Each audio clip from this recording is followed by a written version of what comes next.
What a world we live in. Times where people may be struggling. Times in the world where people see the world as wrong. Well, it wouldn't be the first time that people look around the world, maybe feel alone, feel like nobody's listening to them, maybe feel like there's a lot of things that are wrong. But look all around the natural world. Isn't it the same world that has always been? So what really is wrong? Is it humanity and what we've done to ourselves? Or is it just a natural response of evolution? Us trying to find ourselves in this world that we inhabited, that we just came upon? May you say, if you look at a lot of ancient accounts, we were just left here stranded, or we were born into this world, there was this problem that sparked that problem, and that's the source of all problems. But what is it really? What is it that we got to do? Well, I know one thing for sure, and by talking to many people, it becomes more evident that you can change your life around at any moment if you choose to do so. Human beings, being as powerful as they are, have the power to build towers and skyscrapers and heal their life around if they choose to do so. But that matter of choice is the matter of knowledge, and the matter of knowledge is their matter of freedom. But all these contribute to one another. Without freedom, you cannot find knowledge. Without knowledge, you can't make a proper choice. In the same way, you need to know how to act, and then you have to have the guts to act and put it into action after you've gathered that knowledge. It takes guts to break away from civilization or to realize that attachments may not actually help you. There's a lot of people I talk to where they lose everything, their house, their possessions, their family, whatever, and maybe they went through a lot of life experiences that taught them a whole bunch, but nonetheless, the lessons of loss taught them something to gain. That lesson itself. Because then they don't have to lose anything more. They know what they're losing. Some people feel like they're just falling down, losing. But perhaps you can ground yourself. Perhaps there is a time where you can say, I am gaining for my own evolution. Because the more you lose, the more you experience what other people may have not experienced, the more you gain strength in your mind, body. And so you need to recognize that, because you can grow stronger knowing that you've gone through so much crazy experiences that other people have not experienced. There's a lot of things that people can lose. I moved, right? And it taught me a sense of detachment. One of the reasons why I was okay with it, because I lived there my entire life. All my energy, all my works put into one location. But was that healthy? Was that going to help my message reach the world? Was that really going to help me evolve, doing the same thing over and over again, or being in the same place? Maybe what would actually be necessary for my evolution was having a change of pace, which meant getting outside of my bubble and doing the unknown, which people may fear. Getting out of your safety and security to try new things in the sense of innovation. Now, I've always been trying to find new things. That's how I innovate in the very first place. That's how I was able to write books. That's how I was able to create things. But how much could you create if you completely change your environment? You go purposely where there's tons more people, not away from society. And this is what I've done.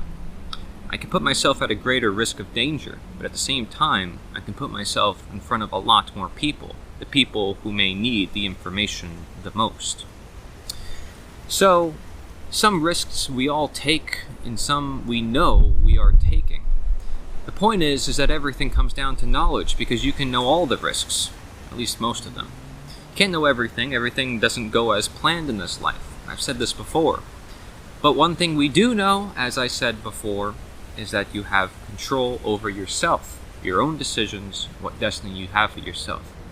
That is, unless you have some order followers, or following the name of authority, following the name of government, ready to destroy your life at any moment, just with the pen and paper. Because that's what happens with the systems of government. People can change reality, alter reality, with a mere pen and paper. Does that sound natural to you? Does that sound like reality to you? Or is it the fact that people believe that that paper has magical authority? That people believe other people have magical authority, that they can alter reality for everyone else, that they must follow them and not follow their own conscience and not just do what is right and wrong. There's a reason why I talk about my message, because if you go down any spiritual path, any moral path, any path of any direction in this life, if you just talk to people, you'll find out their life is being restricted one way or another by government. You talk to people who have businesses, they're being taxed, their competition, which they are by existing, is going away. They can no longer persist as a business. They can't do what they want to do. They can't put out the product that they may even see is better than a bunch of other products. They go over now and maybe now they have nothing and they go over to other products and they're like, man, our product was better. How come we couldn't stay in business? Well, because of monopolies, because the competition was squished. Because life is not so fair all the time to people, especially in the world of many people, and many people of which are willing to shut out their own brain for the orders, carrying out the orders of the few. And that is responsible for all evil in this life, is just many people following the orders of one or few people. That is the source to all evil. You can say that ignorance is evil because people who are in ignorance are the order followers, equally so the people who are order givers. But that's the psychology part of it. Order following is the action part of it. And it's the action that really aggregates all evil. Because if there's any evil ever present, the people who allow evil, they are the most evil. Because they allow it. They are ignorant of the fact it is evil, or maybe they know it's evil and they still go along with it. And maybe they make a bunch of justifications and excuses to allow that evil. Here you have statism. Here you have anybody who participates in politics, who believes that government is a necessary evil, and that it's evil, but it's necessary. And therefore they attach themselves to this man-made thing that they think is natural, necessary for reality. And yet, while they may speak of detachment in other areas of their life, they never look at politics. In the same way, people in health will talk about medicine, talk about how we need to be free in the body, but they never talk about politics, and how that affects people. Talk about how the belief in authority is ultimately what's suppressing anybody's natural being of thinking for themselves and ruling over their own life as a whole. And wouldn't we, if we care about health, want to look at the whole condition of the body, our whole life? How could we leave out the government? How could we leave out politics when it's always encroaching in everybody's lives? When the minute you're born into the world, they assume that you are supposed to be in their system, that you must pay taxes, you must do what they say, just because you were born here, just because they said so, just because of their authority. And they get their way because of their order followers. But for long, that's not going to happen. Soon, things will turn upside down. The people with less attachments will actually do better, as things will level out and collapses are along the way of society. And the people who are in power, well, they're not going to have anybody to carry out their orders. They won't be able to make a living off of stealing other people's money. The world will become better simply because of that. I talk to people who especially are veterans, who invested their life in the system, who were trained and brainwashed not just from schooling as a young kid, but as they grow older and into the army, as they say, oh, you have to follow orders here too, and make sure you do it even more strict, very, very tough, and even more overt than the schooling system, although that looks like a prison within itself. I talk to them, and they say, well, government is necessary for order. I mean, because otherwise it would be chaos. I say, is it not now what's going on chaos? And they can't say it isn't, because they look around the world and see the prices rising and people doing crazy things and all sorts of things they don't like to see in the world, right? But they say, oh, well, maybe it'll just be a different type of chaos. I'm like, okay, but you haven't seen it. I haven't really seen it. How do you know that it's going to be chaos when what we have now is this type of chaos, right? And, they say things like this. They say, well, people won't know what to do. There's these crazy people in the world. You can't let crazy people. I say, well, those are the people who are in power, is it not? Those are the people that are doing things that you don't like happening. Is it not? They say, yeah, I can't really deny that. Because I just said to everybody, we can't trust everybody. And then the next second I say, well, we need somebody to rule, but I just said that we can't really trust people. So why do we think we should trust somebody to rule over everybody else and give them power? But people have never thought about it. So they jump to these questions because they've never, ever actually thought about it. But the more I talk to them, the more they start to sound like me. They say, oh, well, man, the system's not really helping anybody. People should think for themselves. They should always do what is right. And I say, well, then what's the point of following authority? Isn't rulership different from following rules? I talk about, you can jump off a cliff. There's rules you have to follow. You have no choice but to follow them. There's morality that we have with one another. Do we need rulers and authority figures to tell us how we should be moral to each other, when being moral to each other is the very thing that defeats authority? Because if you follow what is right and wrong for yourself, you're ungovernable. Nobody can rule over you. As a ruler, no one can be the rules for you. You live your life by rules. You rule yourself. So, morality overrides authority, and authority tries to be morality. But people, in today's world, those who justify governments, see morality and authority as the same. They equate the two. They say that following orders, being in the system, having a government, is what makes us moral. But it's what's moral that actually makes us ungovernable, as we are free ourselves, and we recognize we can control our own lives, and that our lives are not to be controlled by others. So someone might say, well, there's got to be a balance. There's got to be a limited government. There's got to be a smaller form. Still, we have to hold on to our attachment, our string, right? We can't live with no government, even though that is our natural reality. Yes, we'll have homes. Yes, we'll have other material things, but things that we actually own, things that we actually sign.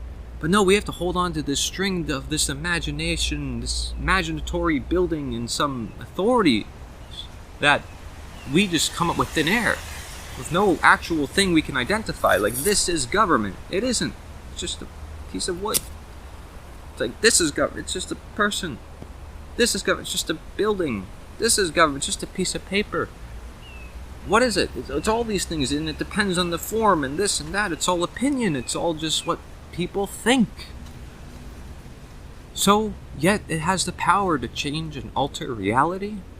Does that sound natural, normal to you? People have attachments. In Buddhism, they say attachment is one of the greatest sins. Desire as well, going alongside that. In saying, man, we need it. We can't live life without it. What's the point of enlightenment? What's the point of spiritual ideas? What's the point of religion other than politics? If we say government is religion because you have to follow certain people and certain creeds and its ideologies and what it says, and you have to beg for permission to be free and pray and hope that it gets better by your saviors who are these politicians, if we say that's a religion, then what are these other religions? Why do they exist? Why have they always been here for many thousands of years? Why do people still practice them, think they're actually necessary for morals? How come morals actually do get brought into the equation, at least with those religions? And I know there's some people who say, I'm against all religions. Hey, I'm not for any religion either. It doesn't make me an atheist. Okay? What I'm saying is that there is a difference between culture, religion, ideology, and imposing that culture, religion, and ideology on others through the name of government, law, and authority. Just as there's a difference between natural law and man's law, although one might just say it's law versus principle, or rules versus rulers. It's all the matter of perspective. Because we all live in the same reality, we use different words, and we have to recognize that. Spiritual concepts like natural law are bound to grow, and therefore they're not limited in form, especially since, well, this world is quite unlimited in form. There might exist a lot of different plants and things, but we just don't understand it as humans. That's why it's quite unlimited in our minds. Because our minds can reach, our minds can expand, and our minds can improvise. So, if we expand our mind enough, we're able to see so much more there in nature. Not a limited worldview is to say, science, it's just this molecule, it's just this tree, and it's just this compound. Maybe it's more than that. Maybe there's a network of trees. Maybe they're all connected. Maybe they all go across the world. Maybe they give off certain energies that we can't quantify yet because we don't have the right instrumentation. Or maybe it's because it takes a lot of equations to reach other types of equations, and a lot of other science to reach other types of science, just as it would take many different algorithms to make one video game. It's a very complex system, life is. And yet, even people want to say it's a video game. Quite limiting. I don't want to limit my mind. I don't want to say I know everything. The people who do are governments. They want to fit life into a box. They want to say that life is supposed to be a certain way, and that it can't be any other way. And therefore, that they have the best idea of how life should work, or that everybody should come together and decide, but not everybody is coming together to decide. And not everybody agrees on the same things. In fact, we're all quite different, despite being the same species, despite the fact that we could live in order with each other, even despite our differences, which is a beautiful thing. But wouldn't that be tolerance? Wouldn't that be also the opposite of government? Is respecting each other and our opinions and how we like to live our own lives as we so please, and therefore not impose our will on others with violence? It's a very simple rule of life. It's the non-aggression principle. It's voluntarism. It's abolitionism. It's wanting to get rid of all forms of slavery. It's freedom. Real freedom. In the sense that politics has nothing to do with it. Morality has everything to do with it. Or even just living your life. Letting others do the same. If you want to call that morality. When it's really just embracing the natural reality. Of recognizing I own me, you own you. Naturally. That's what morality is nature. This is something that's important. Because people want to also differentiate nature and morality. You can't really take nature out of anything, even government.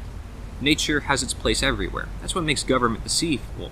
That's why I wrote my book about, anarchy is natural and government is unnatural. Because it's everything that is natural that makes us accept it, that makes us embrace it, that makes us want it, and actually say that we can't live without it. That's what it means for it to be essential, just as we would say a nutrient would be essential. We need nutrients to do certain things, to produce certain functions in the body. So we say we have certain functions in the world. We need defense, we need this, we need that. A lot of needs humans have. Not all of them are needs, number one, and number two, if there's a need, if there's a demand, there will be a supply, naturally, in the market. The market, humans can't stop. Trade, people can't stop. But what people can stop is other people imposing their will on others with violence. They can stop violence, self-defense, they can end slavery, abolitionism. These are things that have been proven to work in time. Proven in the 1800s, proven time and time again, people can revolt, they can change reality, they can build skyscrapers, they can do all these things, but yet we limit ourselves. And yet we say we know it all, or we say this is the only possible solution. This is the only solution, the Constitution, the U.S. system is the best, and the Founding Fathers, and God said it was this way, and it must be that way. Yeah, but you're not God. You're not going to interpret God's words perfectly. You're not even going to interpret the Bible perfectly. So why assume you've got it figured out? There's contradictions everywhere in people's line of thinking. And if people truly had an open mind to see that natural reality of openness, they would not jump to any conclusion. That's not to say they wouldn't seek out any knowledge. They would seek out all the knowledge they can, just to realize that there's always more they can find out, and therefore they embrace their ignorance, but they don't want to be ignorant. And that is the conclusion Socrates reached. It's the conclusion founding father of philosophy reached, and my conclusion of naturosophy is that the only good is knowledge and the only evil is ignorance. And governments are founded in ignorance of the natural world, and equally so the individual conscience. So if we want to free ourselves, if we want a better world, let's do what we know, and let's attach ourselves to what is to be attached. You belong to yourself. Others belong to themselves. Let people be. Let them live their own lives. Let's not assume that people need to do paperwork, that they don't need to follow religion, that they need to know natural law, that they need to be vegan. Let us understand why these things exist, and if they have always existed. Look deeper than the titles and labels, and get clear as to the individual and what they must do for their own life. That's not moral relativism to say that each individual is unique or different, has different experiences, because I'm making a universal statement when I say that. It's about perspective. And looking at the world through perspective allows you to put yourself in many people's shoes, not just one, not just few, especially a couple hundred years ago, which is a totally different world from the world we're living now with technology. Let us evolve and embrace these times of evolving, because it's inevitable. And let us simply reflect and realize the higher authority than man, which is nature. Because that will tell us our limits when we receive our consequences to our actions, when we receive chaos or order as a result of our thinking and our behavior. We're not perfect, remember that.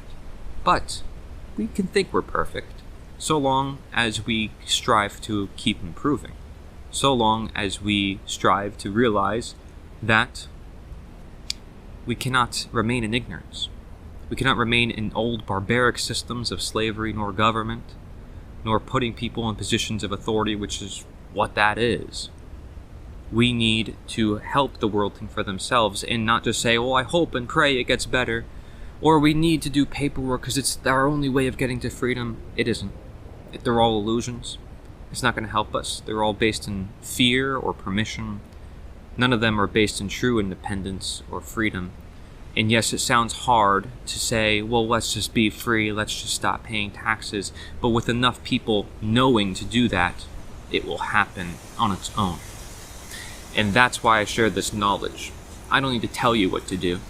You need to simply share the word of what does need to be done, and it will eventually be done, because as there is demand, so there will be supply. And boy, there will be a supply of people who actually want true freedom, that is a voluntary world of no government, when they have the demand in their hearts and minds that they don't want to be a slave to anybody, whether it be a government or slave master. They own themselves. Thank you very much for watching. Corey at Ninjalot, nature is the answer.